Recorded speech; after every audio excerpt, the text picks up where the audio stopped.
નમસ્તે વિદ્યાર્થી મિત્રો, માય સેલ્ફ પરેશ ટાંક, સરદાર પટેલ વિદ્યા મંદિરમાં વિડીયો લેક્ચરમાં આપનું હાર્દિક સ્વાગત છે। આજે આપણે ચેપ્ટર 2ના હજી વધારાના દાખલા જે છે એ ગણવાનો પ્રયત્ન કરીએ। અહીંયા આપણે લાસ્ટ લેક્ચરની અંદર અમુક સમ્સ મેં તમને કરાવ્યા હતા વધારાના, અને એમાં જે અમુક કોન્સેપ્ટ કરાવ્યા હતા એને આધારે આજે આપણે હજી બીજા 3-4 એક્ઝામ્પલ જે છે એ ગણવાનો પ્રયત્ન કરીએ। અહીંયા આપણને એમ કીધું છે કે કેપેસિટરની 2 પ્લેટ છે। આ એક પ્લેટ છે, આ બીજી છે। આ પ્લેટ ઉપર પ્લસ ક્યુ જેટલો વીજભાર છે, આની ઉપર માઇનસ ક્યુ જેટલો વીજભાર છે। બંને પ્લેટના આચ્છેદના ક્ષેત્રફળ એ છે। બે પ્લેટ વચ્ચેનું અંતર ડી છે।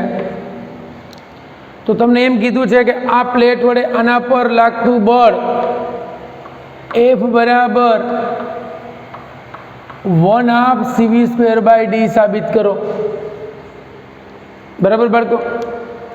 તો આપણને ખબર છે બે પ્લેટ વચ્ચેના વિસ્તારમાં ઉદ્ભવતું વિદ્યુત ક્ષેત્ર એટલે એક પ્લેટ વડે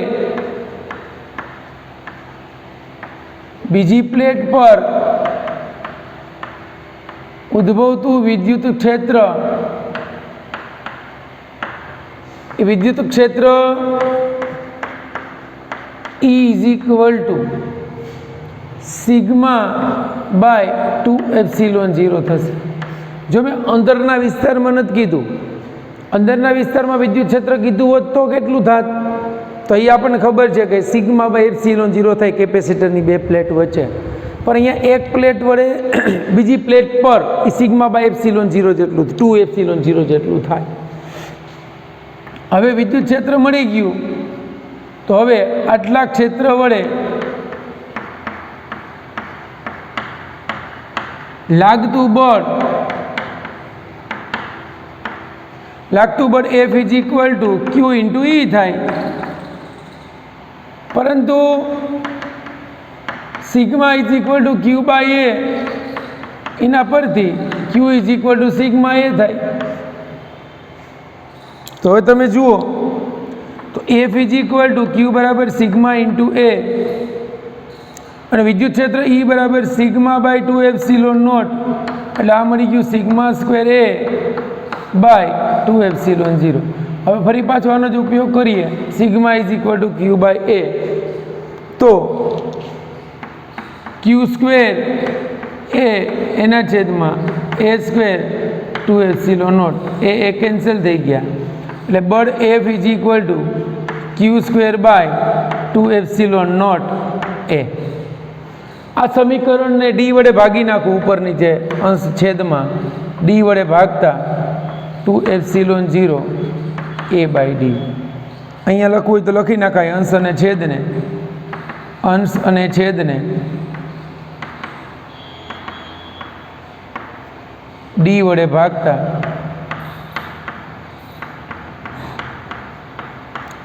તો બાળકો અહીંયા F =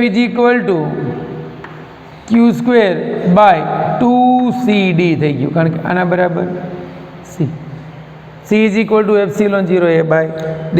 એટલે આ સૂત્ર તમને મળી ગયું। Q = CV મૂકી દઉં, C²V²/2CD, CC કેન્સલ = 1/2 CV²/d। તો અહીંયા C ની કિંમત મૂકી એટલે આપણને બળ Fનું સૂત્ર મળી ગયું, CV²/2D, જે આપણે મેળવવાનું હતું। અહીંયા C = મૂક્યું ε0 A/d। ઓકે બાળકો? તો આ દાખલો એક હતો કે બે કેપેસિટરની બે પ્લેટ હોય તો એક પ્લેટને લીધે બીજી પ્લેટ પર લાગતું બળ કેટલું થાય એની ચર્ચા આપણે કરી, રાઈટ? ચાલો હવે નેક્સ્ટ આના પછીનું એક ઉદાહરણ છે। તમને આવું આપ્યું હોય, ધ્યાન આપજો ખાસ બાળકો। હવે એક દાખલો તમને હોમવર્કમાં આપી છે, તમારે ગણવાનો છે। ઓકે? અહીંયા આનો ડાયલેક્ટ્રિક અચળાંક K1 છે, આનો ડાયલેક્ટ્રિક અચળાંક K2 છે, ડાયલેક્ટ્રિક અચળાંક K3 છે। આ પ્લેટની લંબાઈ L છે, આ આખું અંતર D છે, એટલે આ અંતર થાય D/2, આ D/2। આમાં અલગ અલગ ડાયલેક્ટ્રિક દ્રવ્ય ભર્યું છે, બરાબર? આની અંદર જે દ્રવ્ય ભર્યું ડાયલેક્ટ્રિક અચળાંક K1 છે, આનો K2 છે, આનો K3 છે। હવે ખાસ યાદ રાખજો બાળકો કે જ્યારે આવા દાખલા પૂછ્યા હોય ત્યારે તમારે શું કરવાનું, તો કે પહેલાં તો આ પ્લેટને આમ ઊભી કરી નાખવાની, એને ઊભી કરો ને એટલે આવી થશે આમ, બસ પૂરું, તમારું કામ સોલ્વ થઈ ગયું। આ કેપેસિટર તમારું પહેલું થઈ ગયું જેનું ડાયલેક્ટ્રિક અચળાંક K1 છે, એનું કેપેસિટન્સ C1 છે। આ કેપેસિટર બીજું થઈ ગયું જેનું ડાયલેક્ટ્રિક અચળાંક K2 છે, એનું કેપેસિટન્સ C2 છે। આ કેપેસિટર ત્રીજું થઈ ગયું એનું ડાયલેક્ટ્રિક અચળાંક K3 છે અને આ C3 છે। આ બે છેડા હોય તો તમે કહી શકો કે અહીંયા આનું જોડાણ આવું થયું, આમ કહી શકો છો, આમ ભડકો,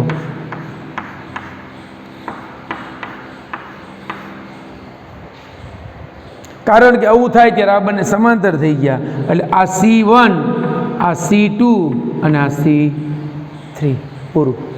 હવે મેં તમને કીધું હતું માધ્યમ બદલાય તો આપણે ડાયલેક્ટ્રિક અચળાંક K જે છે આપણે લખતા હતા ε/ε0 ઇઝ ઇક્વલ ટુ K અથવા તો εr, એના પરથી હવે મારે દરેક કેપેસિટરનું કેપેસિટન્સ લખવાનું છે, તો આ બંને થશે સમાંતરમાં એટલે સીધો સરવાળો, પછી શ્રેણીમાં એટલે બેયનો ગુણાકાર છેદમાં બેયનો સરવાળો। તો આના ઉપરથી હું એમ લખી શકું કે પહેલાં કેપેસિટર માટે ε1 ઇઝ ઇક્વલ ટુ ε0 K1 થશે, ε2 ઇઝ ઇક્વલ ટુ ε0 K2 થશે અને ε3 ઇઝ ઇક્વલ ટુ ε0 K3 થશે।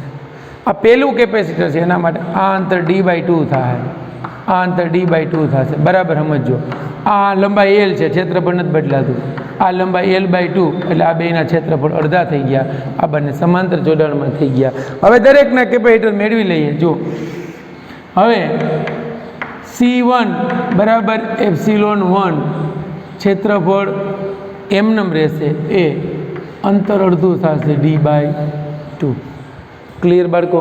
તો એનું કેપેસિટન્સ C1 તમને મળ્યું ε0 K1 એ d/2, એટલે ε0 K d/ મળ્યું એટલે આ તમને મળી ગયું 2ε0 K1 a/d, આ તમારું C1 આપણને એટલું મળ્યું।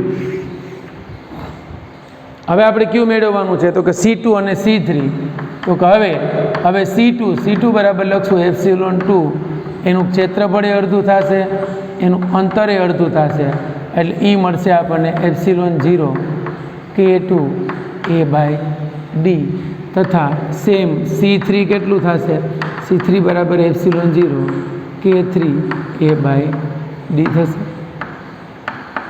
હવે C2 અને C3 કેવું છે બાળકો? સમાંતરમાં, તો તેથી C2 plus C3 is equal two થઈ ગયું ε0 a/d K2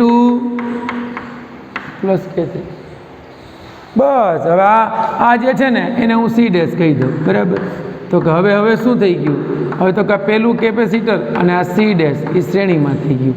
આ પહેલાંનું કેપેસિટન્સ C1 છે, તેથી C equivalent is equal two C into C1 into C dash એના છેદમાં C1 પ્લસ C ડેશ। હવે બાળકો સાદું રૂપ જ આપવાનું છે, તો C1 આપણી પાસે છે 2ε0 K1 a/d એને ગુણ્યા ε0 a/d K2 plus K3, okay. હવે અહીંયા સાદું રૂપ આપવાનું છે આપણે, તો C equivalent is equal two, હજી બાકી રહ્યું ને ગુણાકાર લઈ ગયો, છેદમાં C1 એટલે 2ε0 K1 a/d plus ε0 a/d K2 plus K3, બરાબર? ચાલો શું થશે C ઇક્વિવેલન્ટ બરાબર, ધ્યાન આપજો, 2ε0 K1 a/d એમને રાખું છું, એને ગુણ્યા ε0 a/d K2 પ્લસ K3, આમાંથી કોમન નીકળશે ε0 a/d, એટલે અહીંયા વધ્યું 2K1 પ્લસ ત્યાં વધ્યું K2 પ્લસ K3, એટલું ઉડ્યું, એટલે ઉપર વધશે 2ε0 K1 તો 2ε0 a/d K1 કૌંસમાં K2 પ્લસ K3 એના છેદમાં 2K1 plus K2 plus K3 બાળકો આ થઈ ગયું તમારું આપેલી આકૃતિ મુજબનું સમતુલ્ય કેપેસિટન્સનું સૂત્ર 2ε0 K1 K2 પ્લસ K3 એના છેદમાં 2K1 plus K2 plus K3 આ ક્લિયર થયું બાળકો? તો આ જે છે એ સમતુલ્ય કેપેસિટન્સ જ્યારે આવું આપ્યું હોય ત્યારનું છે. આનું તમને એક બીજું ઉદાહરણ આપું છું, એ તમારે જાતે ગણવાનું છે. એમાં માત્ર ફરક એટલો છે, જો એ AIEEEમાં કે એકાદી એક્ઝામમાં પૂછાઈ ગયું છે, એમાં કાંઈ કરવાનું નથી, ખાલી ફરક એટલો છે, ધ્યાન આપજો. એની આકૃતિ જો અહીંયા દોરું છું, એ આવી જ આકૃતિ છે, ઉપર તમને દેખાશે આમ છે. જો આ બે ભાગ કર્યા કેપેસિટરના, અહીંયા 3 ભાગ છે, K1 K2 અને K3 અને આ K4, બસ પૂરું. આ અંતર D છે, આ લંબાઈ L છે, આ D/2 છે. તો આનું સમતુલ્ય કેપેસિટન્સ તમારે શોધવાનું છે.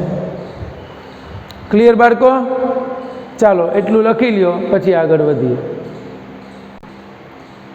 ઓકે બાળકો, હવે આપણે આગળ વધીએ. આપણે એક ઉદાહરણ, એક સ્વાધ્યાયમાં એક દાખલો ગણી ગયા હતા કેપેસિટરનો, કે એ કેપેસિટરને અમુક વોલ્ટની બેટરી સાથે ચાર્જ કરવામાં આવે અને પછી એને એના જેવા જ કેપેસિટર સાથે જોડવામાં આવે તો એમને ગુમાવેલી ઉર્જા કેટલી હતી, એવું હતું.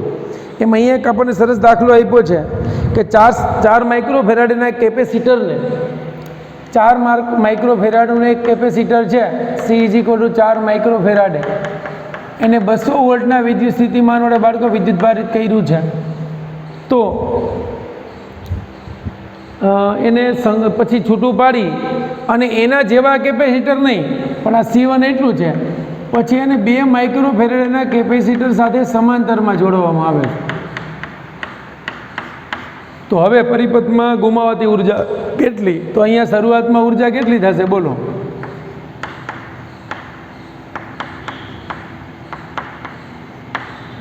આ શરૂઆતમાં ઉર્જા U બરાબર 1/2 C1 V² થાય. તો 1/2 C1 4 માઇક્રોફેરાડે છે અને V 10⁻⁴ 4 to 8 into 10⁻⁻² જૂલ. એટલે આ કેપેસિટર એકલું જ્યારે જોડી દીધું 200 વોલ્ટની બેટરી સાથે, ત્યારે એ કેપેસિટરની અંદર સંગ્રહ પામતી ઉર્જા થઈ ગઈ. રાઈટ? હવે શું કરવાનું છે? તો કે હવે આ કેપેસિટરને વિદ્યુતભાર આપણે શોધી લઈએ. પહેલાં C=Q/V, એના પરથી કેપેસિટર પરનો વિદ્યુતભાર C × V. Q બરાબર C આપણને આપ્યું છે 4 માઇક્રો અને V આપ્યું છે 200, 4 × 2 = 8, એટલે વિદ્યુતભાર મળી ગયો 10⁻⁴ કુલમ. બરાબર છે? હવે એને ઓલા હારે જોડવામાં આવે તો હવે ધ્યાન રાખજો અહીંયા, હવે C1 અને C2 ને સમાંતરમાં જોડતા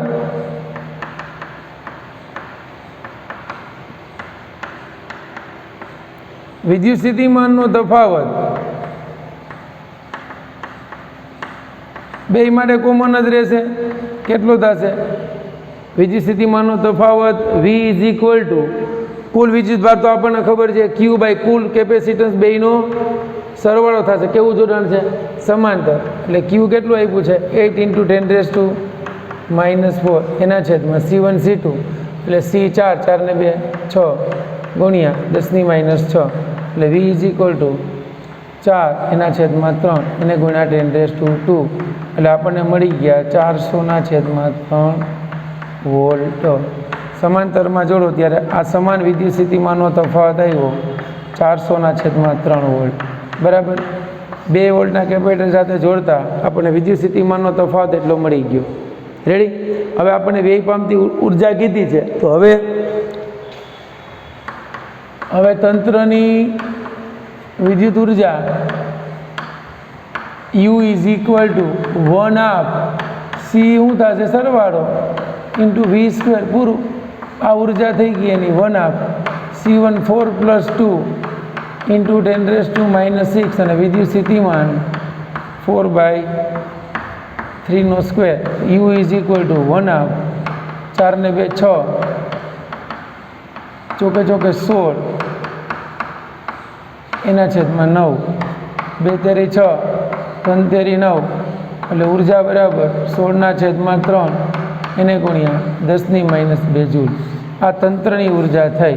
વ્યય પામતી ઉર્જા એટલે કુલ ઉર્જામાંથી ઓલી ઉર્જા બાદ વ્યય પામતી ઉર્જા આપણે શોધવાની છે.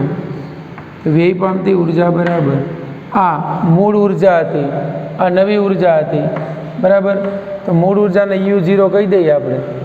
તો U0 minus U is equal two 8 into 10⁻² minus 16/3 into 10⁻² બરાબર 24 માઇનસ 16 એના છેદમાં 3 એને ગુણ્યા 10⁻2 એટલે આ ઉર્જા મળી ગઈ 8/3 ઇન્ટુ 10⁻² જૂલ. સાદુરૂપ આપો 2.67 એને ગુણ્યા 10⁻2 માઇનસ આ થઈ ગયો ડેલ્ટા યુ. આ ઉર્જાનો તફાવત ગણો તો ભલે, અથવા તો વ્યય પામતી ઉર્જા ગણો તો પણ ભલે. ઓકે બાળકો, ચાલો એટલું ક્લિયર થયું. હવે આપણે એક સિમ્પલ સરસ મજાનો દાખલો ગણીએ, મજા આવે એવો, તમને મજા આવશે. સાવ ઇઝી. અહીંયા એક ટ્રાયેંગલ છે, અહીંયા દરેક જગ્યાએ 10 માઇક્રોકુલમ વિદ્યુત ભાર છે. કેટલો? આ 2 સેન્ટીમીટર લંબાઈ રાખી દઈએ તો તંત્રની સ્થિતિ ઉર્જા શોધવાની છે. તો આ તંત્રની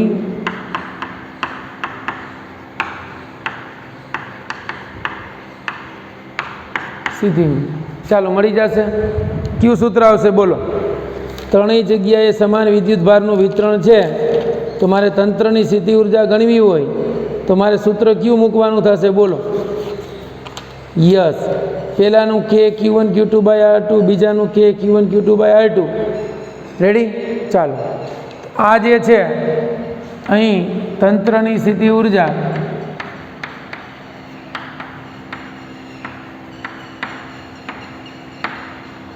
સૂત્ર એ બાને તાજું થાય એટલે હું તમને કરાવું છું. યુ બરાબર પહેલાં આ બેનું તંત્ર લખો તો શું થશે?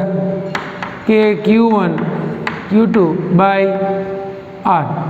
હવે આ જે છે એ Q1 વીજભાર છે, આ Q2 છે ને આ Q3 છે, પ્લસ બીજાનું કેવું થશે? 2 અને 3નું, અને ત્રીજું કયું થશે?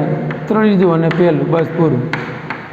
ચાલો, યુ બરાબર કે જો હું Q² કોમન કાઢ લઉં છું બરાબર, અને છેદમાં આ બધું હરખું થઈ જશે એટલે સીધો જવાબ શું આવશે ખબર છે? આમ જ થશે 3K Q²/R. શું કામે?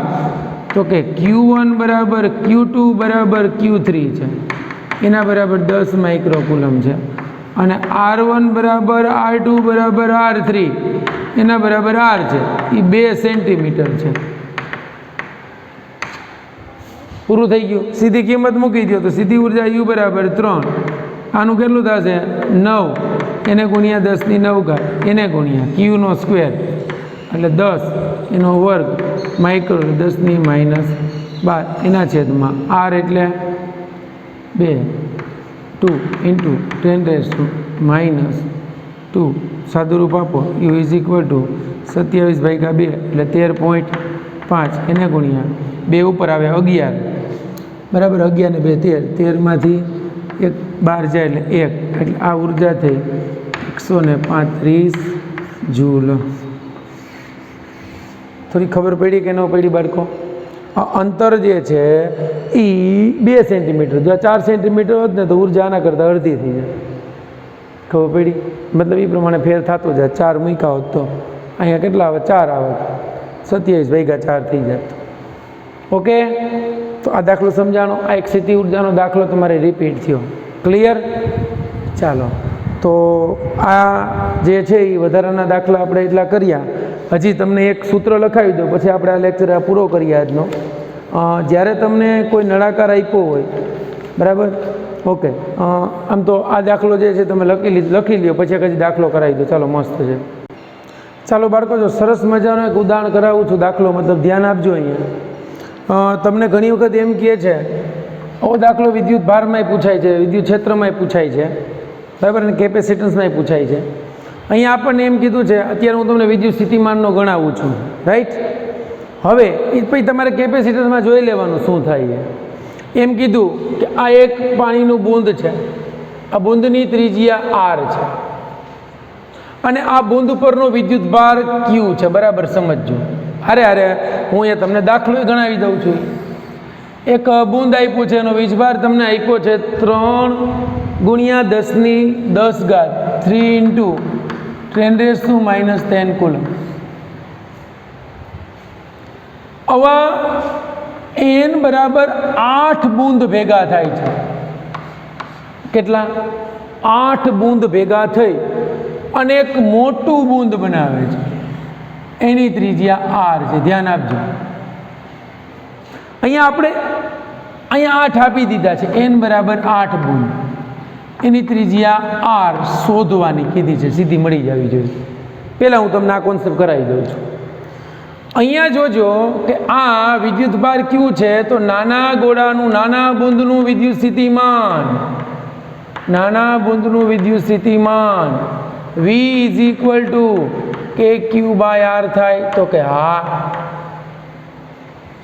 હવે જો 8 નહીં, n બૂંદ, જો n બૂંદ મળી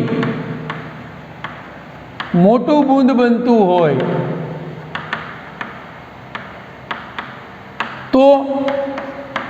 તો પહેલાં તો તેનો વિદ્યુત ભાર n ગણો થઈ જાય. તો કે હા, એનો વીજભાર Q' બરાબર NQ થાય.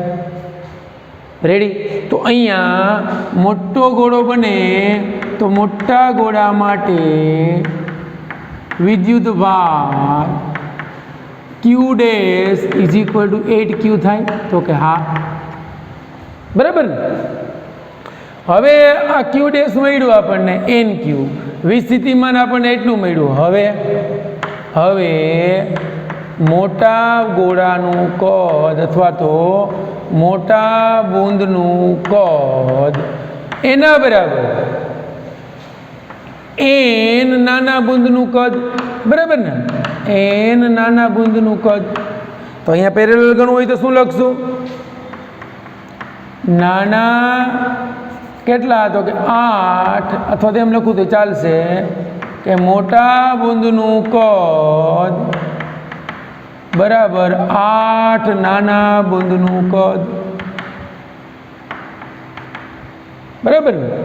તો હવે મોટા બૂંદનું કદ 4/3 πr³ થયું = n. નાનું બૂંદ માટે 4/3 πr³ થઈ ગયું. આ કેન્સલ થઈ ગયું. આની ત્રિજ્યા r બરાબર n નું ઘનમૂળ અને આ બરાબર સમજો. મોટા ગોળાનું કદ અહીંયા 4/3 πr³ બરાબર 8/4/3. બે રીતે દાખલો બાળકો તમે ગણી શકો. એટલે અહીંયા r બરાબર સીધી 2r થઈ ગઈ. પૂરું. મોટા ગોળાની ત્રિજ્યા 2r થઈ. પણ તમને આ જે Q જેટલો વીજભાર છે તેની સપાટી પર વિસ્થિતિમાન 500 વોલ્ટ છે. ઓકે. અહીંયા બાળકો તમને V આપી દીધું છે. V બરાબર 500 વોલ્ટ છે. તો શું શોધવાનું કીધું હતું? બૂંદની ત્રિજ્યા શોધો. તો અહીંયા તમારે R શોધવાની છે. એ તો મળી જ જાય ને સીધી. KQ/R છે તો R = KQ/V. તો R = 9 × 10⁻⁹. Q આપણને આપ્યો 3 × 10⁻−10 અને V આપ્યું 500. એટલે તમને બાળકો R મળી ગઈ 9 × 27, એને ભાગ્યા 500, એને ગુણ્યા 10⁻1. એટલે તમારા બૂંદની ત્રિજ્યા થઈ 2.7 ભાગ્યા 500. અહીંયા કેલ્સીનો ઉપયોગ તમે કરો. 2.7 ભાગ્યા 500 કરો એટલે એનો આન્સર તમને મળશે 0.54 સેન્ટીમીટર. આ આન્સર મળશે ઉમાં મળશે 0.0054 મીટર, એપ્રોક્સિમેટલી 0.54 સેન્ટીમીટર. બાળકો આ થઈ ગઈ તમારા નાના ગોળાની ત્રિજ્યા. તો આના માટે મોટા ગોળાની ત્રિજ્યા આપણને મળી જાય r બરાબર 2 × 0.54 સેન્ટીમીટર. તો r = 1.08 સેન્ટીમીટર = 1.08 × 10⁻² મીટર. આ r મળી ગયો.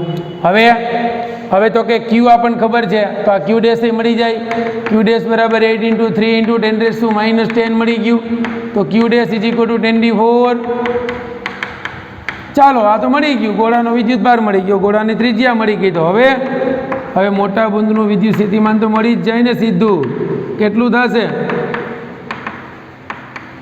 V = KQ dash by R V = 9 × 10⁹ Q dash છે 24 10⁻10 અને R છે 1.08 10⁻2 આનું સાદુરૂપ આપો બાળકો એટલે આ નવા ગોળાનું વિદ્યુત સ્થિતિમાન તમને મળશે અને એનું સાદુરૂપ આપતા તમને આન્સર મળશે 2000 વોલ્ટ નિયર અબાઉટ 200 વોલ્ટ બરાબર ધ્યાન આપજો આ રીતે ગણાવ્યું હવે આના ઉપરથી ટૂંકી મેથડ શું થાય તો આનું આર તમને એટલું મળ્યું હવે તો આનું V = KQ dash by R dash તો V સ્થિતિમાન V બરાબર K Q dash એટલે NQ R dash એટલે n⁻⁰ R આ નવું વિદ્યુત સ્થિતિમાન V dash = K Q by R અહીંયા n⁻⁻⁰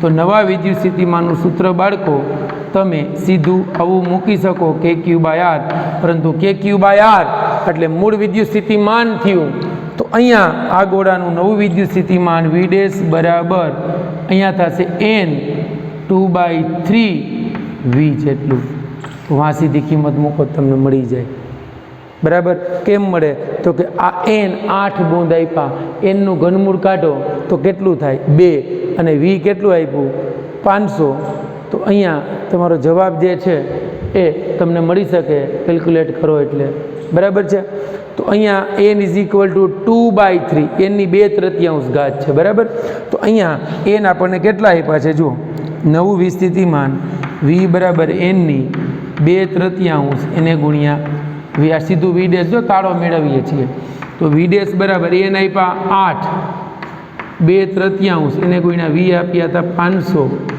તો V ડેશ = 8 એટલે 2/2 એને ગુણ્યા 2/3 એને ગુણ્યા 2/3 એને ગુણ્યા 500 ઘાતની ઘાત એટલે ગુણાકાર થાય 2/2 એટલે 4 4 ગુણ્યા 500 એટલે આવી ગયું 2000 વોલ્ટ